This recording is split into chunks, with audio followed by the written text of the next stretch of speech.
Welcome back to the channel. So, there's a lot going on at Labour HQ at the moment, it seems.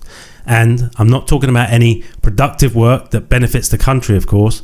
It's just a load of Labour MPs running around like headless chickens, panicking at the rise of reform and their ever dwindling Labour Party membership base. It's starting to look more and more like Keir Starmer's Labour Party is imploding. Things have gotten so bad they've had to have an emergency meeting. I think the infighting in the Labour Party has only just begun now, and it's about to get a whole lot worse for Starmer in the coming weeks and months. Rumours are that things are so bad apparently that Starmer's even scared to have his own MPs around him in case they start plotting to oust him. And it really stemmed from the point people keep saying, why is Parliament so quiet at the moment? It's like the Marie Celeste prompting the question, where are all the Labour MPs? There's hundreds of them. Where are they? And so rumours are circulating that maybe they've run out of steam. Others are saying, well, maybe they've just not got no ideas. But actually, the rumour gathering traction is that Keir Starmer doesn't want them around. Right. They're unhappy, they're restless, so he's sending them back to the constituencies to be like super councillors so they can't plot against him and Rachel Reeves. And it turns out Starmer doesn't take kindly to any criticism, even from his own camp. Just look at the case of councillor for Dudley, Steve Edwards. Starmer kicked him out of the party because he sent him a letter criticising the way Starmer has forgotten about the working class people of the country. He called Starmer a liar, and he said his attack on the working class people and grandparents is unjustifiable. And he's completely right, of course.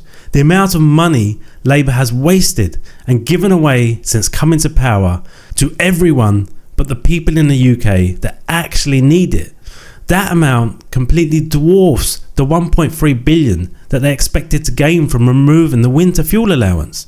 And things don't look like they're getting any better this weekend for Labour, with news that Starmer has had to sack his health minister, Andrew Gwynn.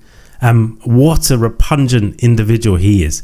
Turns out he's been posting some real nasty stuff inside a WhatsApp group. Allegedly, one of the messages read, "Dear resident, F your bins, I'm re-elected and without your vote. Screw you. PS, hopefully you have croaked it by the all-outs." And with the all-outs, he's referring to the council elections. Allegedly, he also made suggestions that he wanted a cyclist to die, and also made offensive remarks about a Jewish person, saying, "No, he sounds too militaristic and too Jewish. Is he in Mossad?" So it makes you wonder how much more of this vile behaviour is going on inside the Labour Party that we don't know about. Labour has a long history of anti-Semitism. They always claim to have stamped it out, but have they really?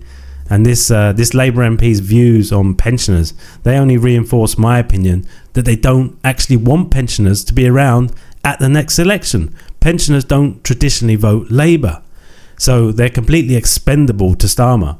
And there's clear signs now all around that Labour's in full-on panic mode, and I think they've completely lost the plot, and it shows in their latest ad campaign on Facebook.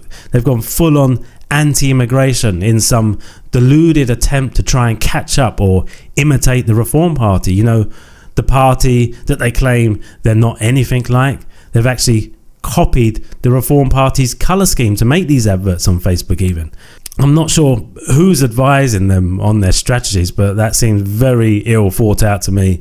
It shows exactly how worried they are about the rise of the Reform Party.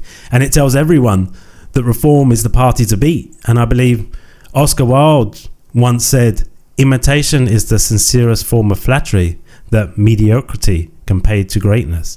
And mediocrity is a polite way to describe Starmer's incompetent government. Starmer's also planned a series of videos due to start tomorrow showing the journey of an illegal immigrant from detention in the early morning raids to transfer from bleak immigration removal centres to waiting planes. Well, that sounds suspiciously like the Conservatives' Rwanda plan to me, you know, the one that he scrapped as soon as he got into power.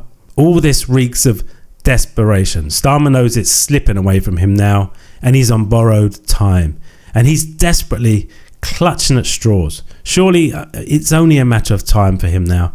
I'm sure no one, including Starmer himself, would have believed that after only a few months in power that he'd be trying to imitate Nigel Farage and the Reform Party. You couldn't make this stuff up. And of course, all of these tactics, they're just for show. He doesn't really want to crack down on the immigration. The Conservative Party, they tried ad campaigns like in the past. It's all hot air. Labour have no intention of stopping the boats. And I certainly hope these ridiculous propaganda efforts that serve no purpose to the British people are not being paid for with taxpayers' money. Let me know in the comments what you think. Thank you for watching, and I'll see you all in the next video.